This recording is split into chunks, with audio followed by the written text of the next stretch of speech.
Hôm nay chúng ta sẽ cùng nhau tạo ra một capacitor plugin. Và nó là gì, khi nào chúng ta sử dụng, tại sao phải cần đến nó? Nó là cầu nối giữa web và native code. Web là những cái chúng ta viết bằng Angular, JavaScript đồ này, và native code là những cái code của riêng hệ điều hành như là Java, Kotlin trên Android và Swift trên iOS vậy.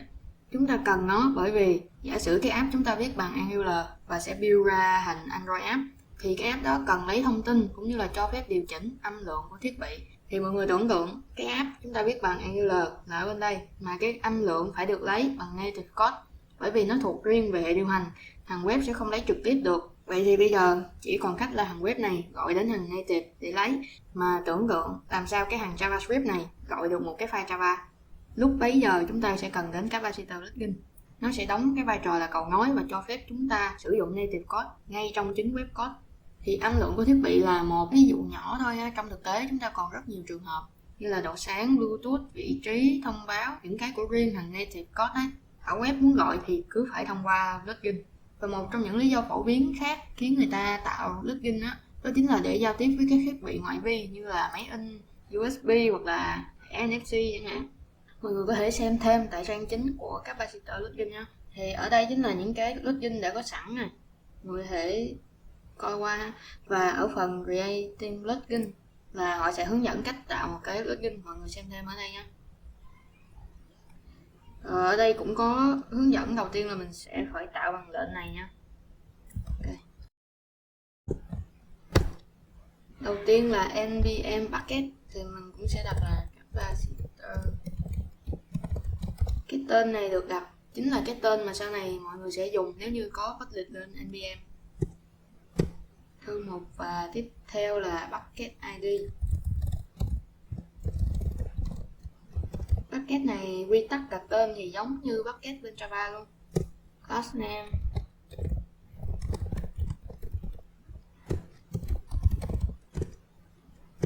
Cái repo này mọi người có thể enter trước luôn ha, một lát mình tạo sau cũng được.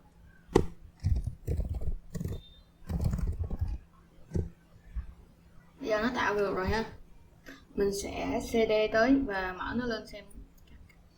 Bây giờ mình sẽ mở nó trong VS Code thử nha.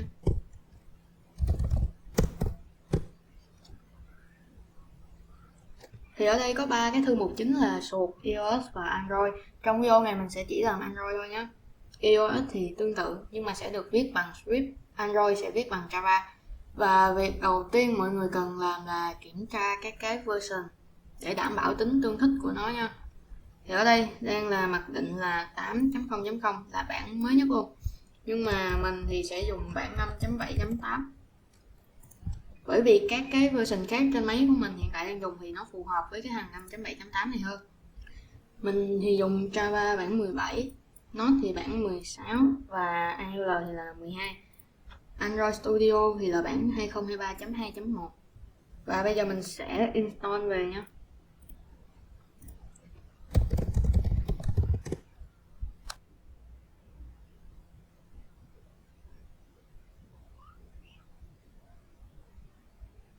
Xong rồi.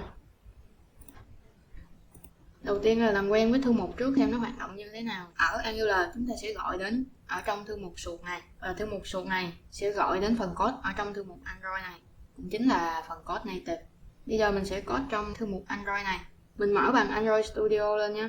Khi mà mở lên và đợi nó xin xong thì nó sẽ có lỗi này, là do mấy cái version nó chưa tương thích với nhau ấy. Thì mọi người đi vào chỗ Gradle script này, đến phần View Gradle.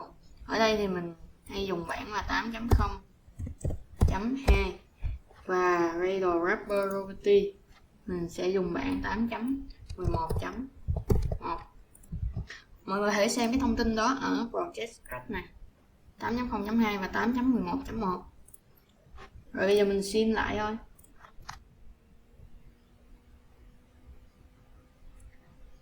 Nếu như mà ai chưa có hai cái phiên bản Gradle này thì nó sẽ install về nó sẽ hơi lâu hơn một tí. Ở đây là mình có rồi cho nên là nó nhanh hơn á. Bây giờ ở trong thư mục Android này, Java, tên bucket của mình sẽ có hai cái.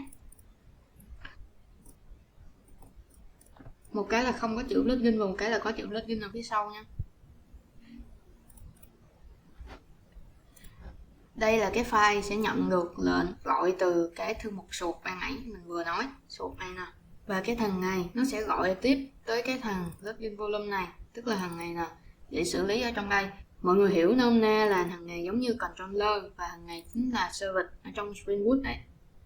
Ở đây nó có sẵn cho mình một cái phương thức echo ha. Nó sẽ có hai cái annotation mọi người cần lưu ý là capacitor plugin và plugin method.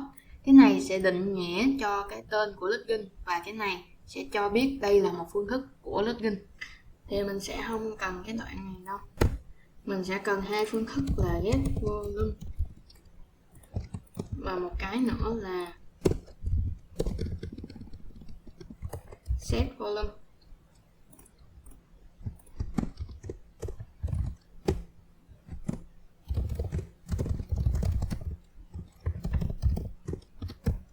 Mình khởi tạo nó ở đây ha, và đi qua đây bổ sung cái hàm tạo cho nó.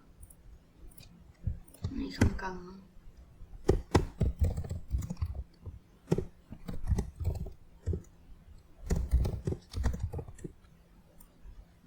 Xóa luôn cái hàm này ha, và bây giờ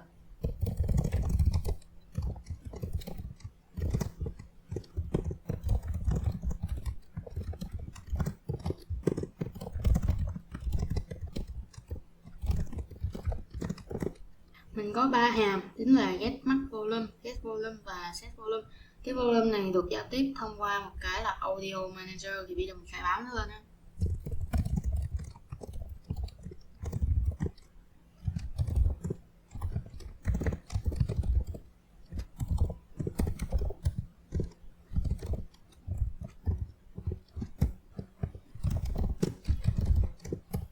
Audio manager get stream volume.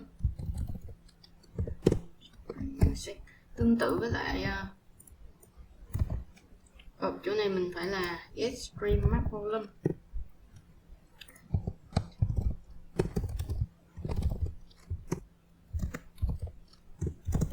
Những cái audio này mang tính thủ tục thôi ha, để mình ví dụ về cái volume thôi. Bây giờ mình trở ra thằng login, chính là controller, ở đây là service. Get volume, mình cần trả về hai giá trị là volume hiện tại và max volume. Thì mình sẽ dùng một cái là JS object.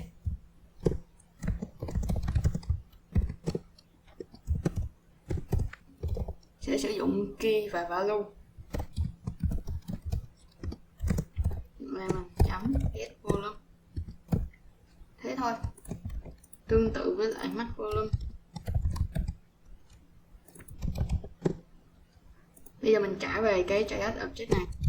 Con.resolve. Rồi.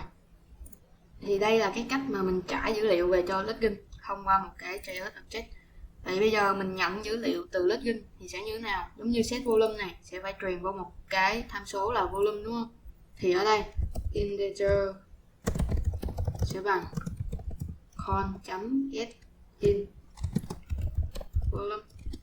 Đấy là mình sẽ lấy ra cái trường volume từ trong cái con này, chính là cái từ trên login truyền xuống cho mình.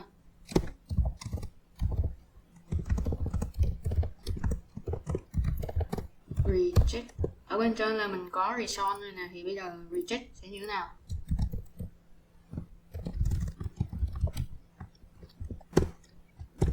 Return luôn lemon.set volume và return. Rồi, như vậy là đã xong cái login này luôn rồi ha.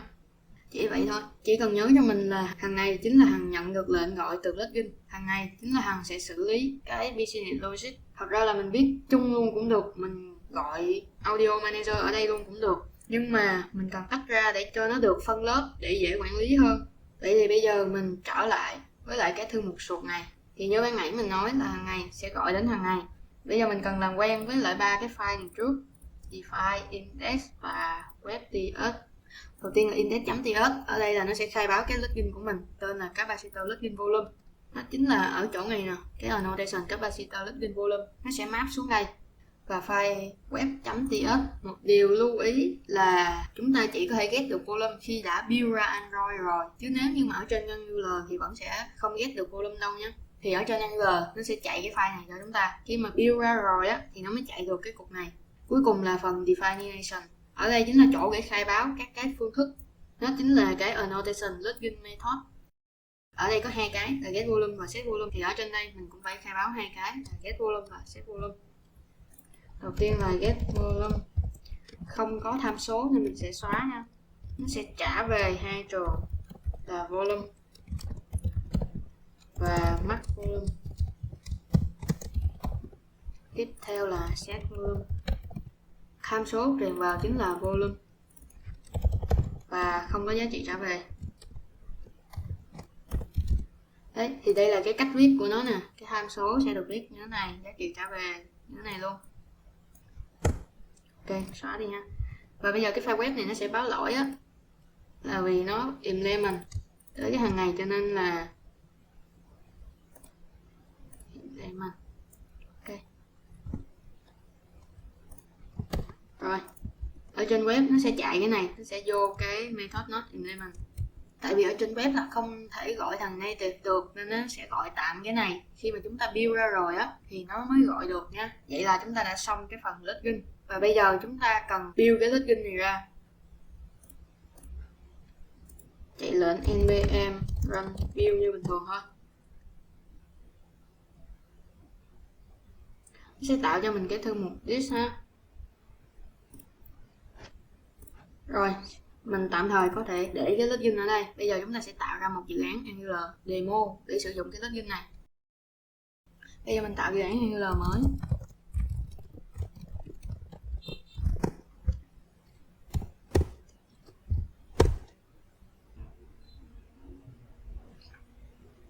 Sau khi tạo xong thì mình cần tải thêm các dependency của capacitor, bao gồm là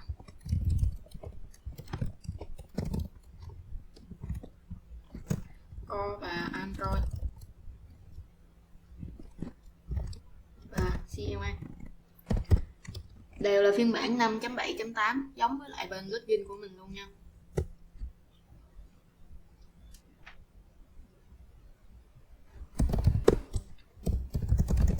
Mình sẽ khởi tạo capacitor.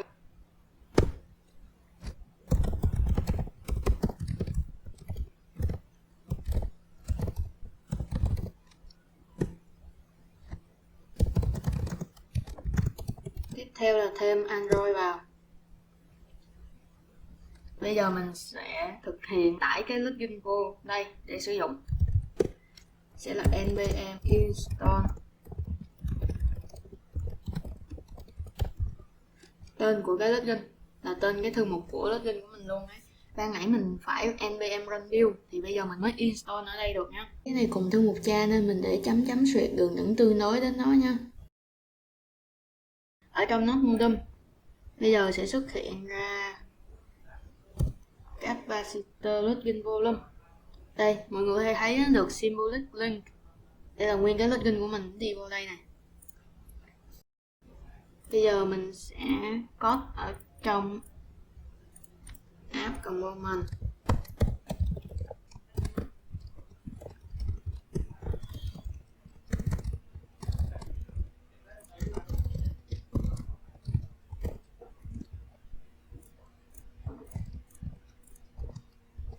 Cái app của mình đơn giản thôi nha, nút giảm âm lượng, nút tăng âm lượng hiện tại và âm lượng tối đa.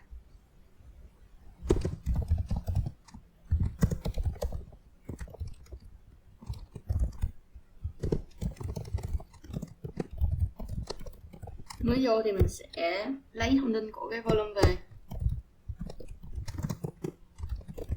Capacitor login volume, cái login của mình đây, get volume.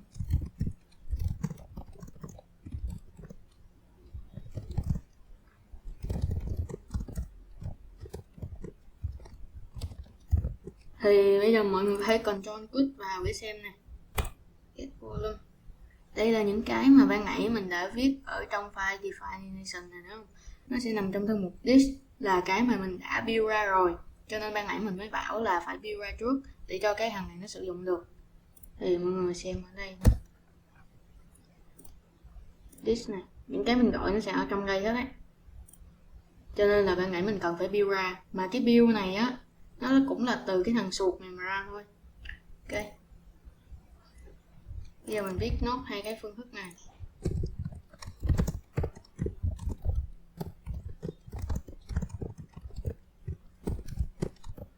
Cái này là mình truyền dạng object nha.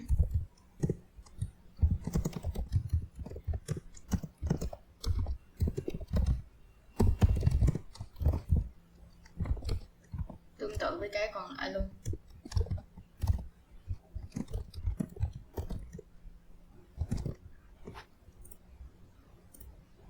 Rồi, như vậy xong rồi để mình thử stack lên xem nó như thế nào.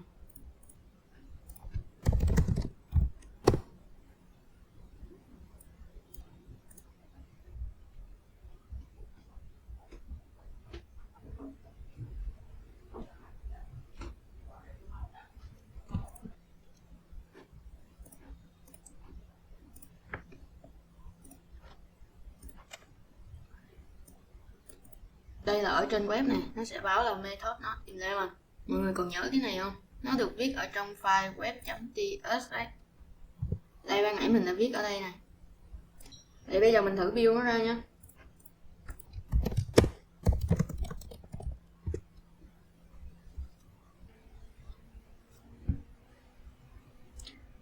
Sau khi build xong thì sẽ là nbx xin nó.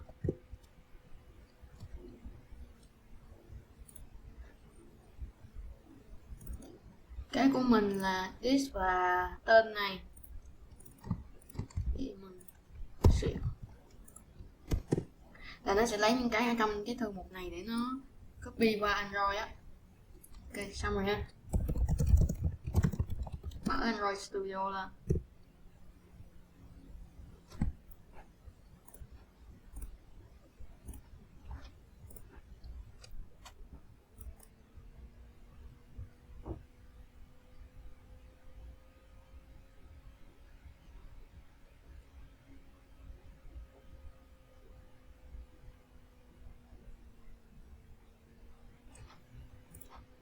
Bây giờ mình thử stack lên nha.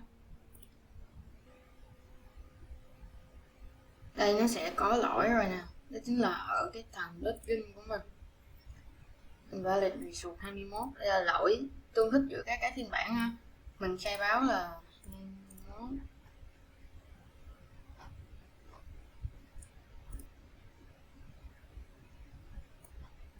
Tìm đến cái thằng login volume. Đây. Đây nó khai báo 21 nè. Thì mình giảm lại 17. Và mình xin lại. Stack lại luôn nhé.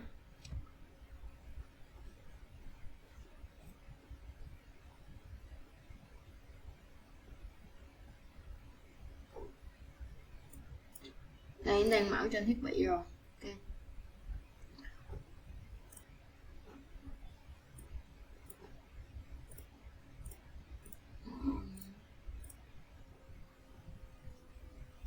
Đây trên thiết bị nó hiện là 7/15, hiện tại volume là 7 và max là 15 đúng không? Bây giờ mình thử kiểm tra trong hệ thống.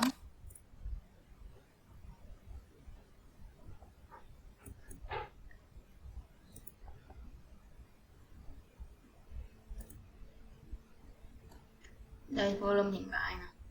Và bây giờ mình chọn lại app và thử giảm volume xuống.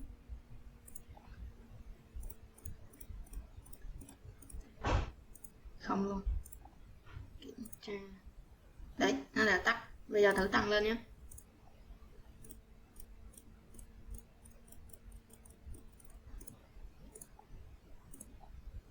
Nó cũng đã tăng theo rồi. Ok, như vậy là đã tăng giảm được volume. Thì ở đây mình sẽ mọi người đi hết ha, và mình thử và mình nhấn giảm này. Đây mọi người có thể xem cái thông tin này ở đây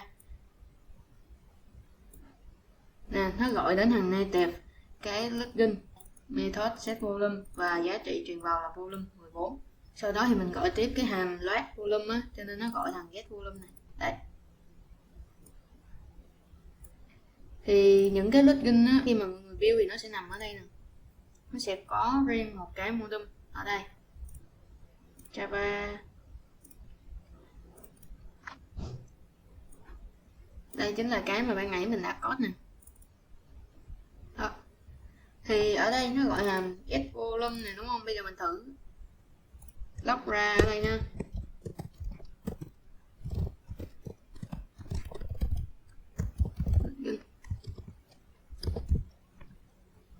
Ở trong đây mình cũng sẽ log thêm một cái nữa.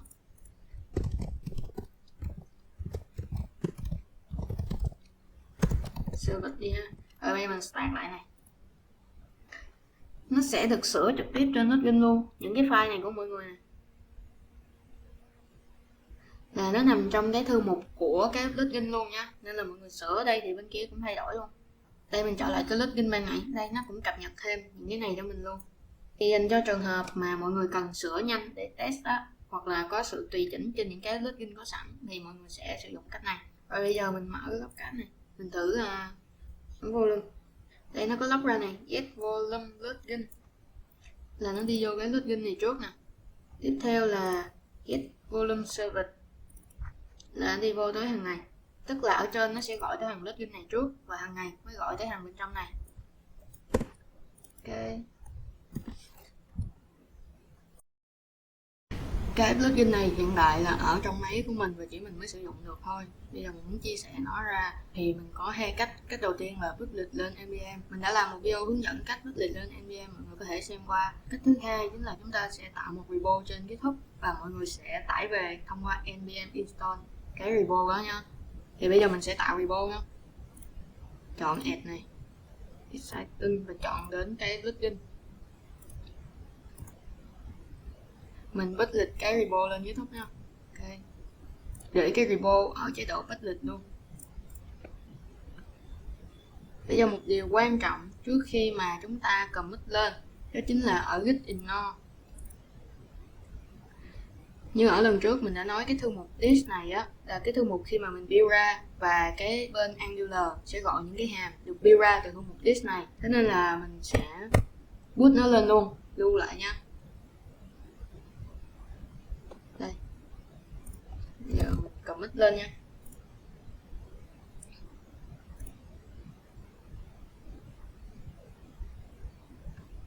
Mình xem nó trên GitHub này. Đây, mọi người copy cho mình cái đường link này. Đây là cái mà mình đã link ở local máy nè. Bây giờ mình sẽ gỡ nó ra.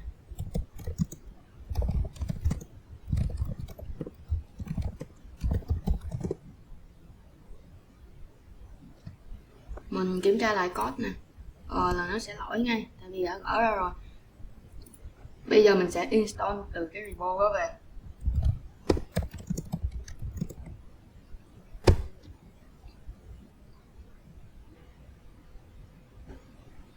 Đây, code đã sử dụng bình thường, không hề lỗi luôn.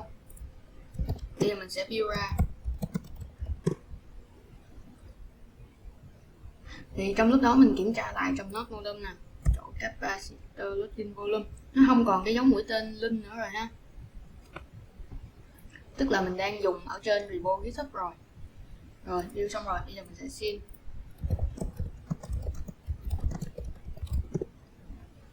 Khi mà xin á, mọi người sẽ thấy được cái login của mình nằm trong cái danh sách capacitor login được xin này nha.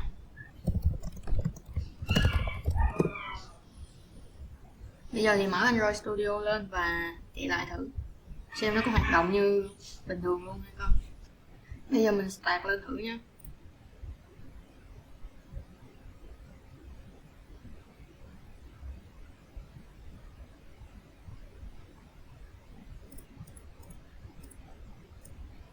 Đấy, mình có thể sử dụng như bình thường luôn. Sau khi mà public rồi thì mọi người sẽ quan tâm tới một cái vấn đề khác, đó chính là version. Vì trong tương lai login này có thể sẽ thay đổi tên hàm này, kiểu dữ liệu, giá trị trả về, và thay đổi cả cái cách hoạt động của login luôn. Thì mình đâu thể bắt người dùng cứ tải phiên bản mới nhất ở nhánh này về và người ta phải chỉnh code của người ta cho phù hợp với lại login của mình. Thì như vậy là không được. Thế nên là bây giờ mình sẽ tạo các cái version để người dùng có thể biết là người ta đang dùng bản nào để có thể cập nhật lên hoặc là quay lại bản cũ ở những trường hợp xảy ra lỗi hoặc không tương thích với cái dự án của người ta. Như vậy thì sẽ rất là dễ để quản lý. Bây giờ mình sẽ làm bằng cách là tạo release. Đây mình sẽ tạo một cái tab mới luôn.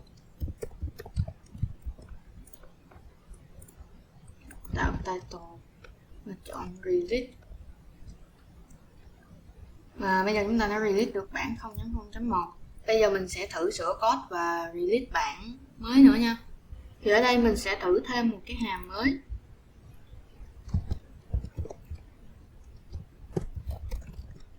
là hello nhé.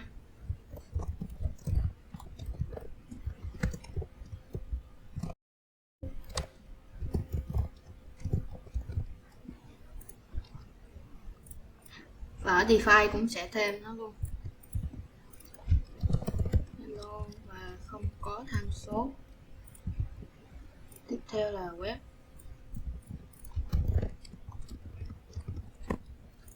Và phải build lại nha mọi người.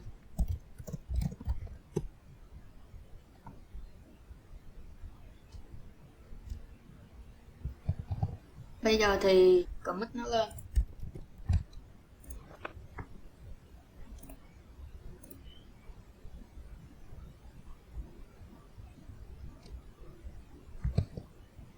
Mình sẽ tạo thêm một bản release nữa.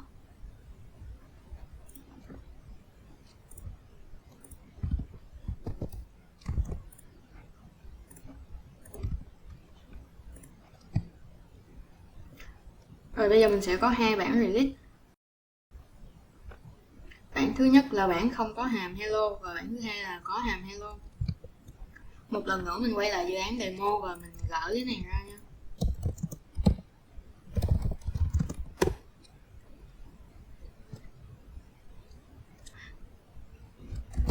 Bây giờ mình sẽ tải bản đầu tiên về.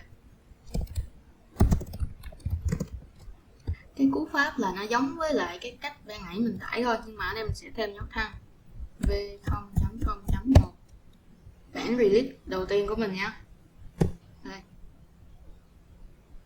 Đây là bản sẽ không có phương thức hello. Thì ở đây mình thử gọi nè.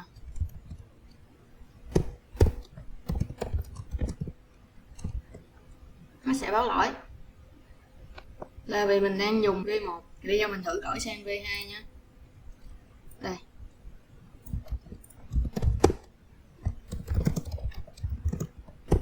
V2. Qua code kiểm tra nè, nó sẽ hết lỗi.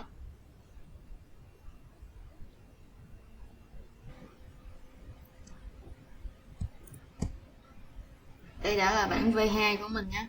Thì tương tự sau này nếu mọi người có muốn thêm những version khác thì mọi người cứ tạo bản release thôi. Và cảm ơn mọi người đã theo dõi video.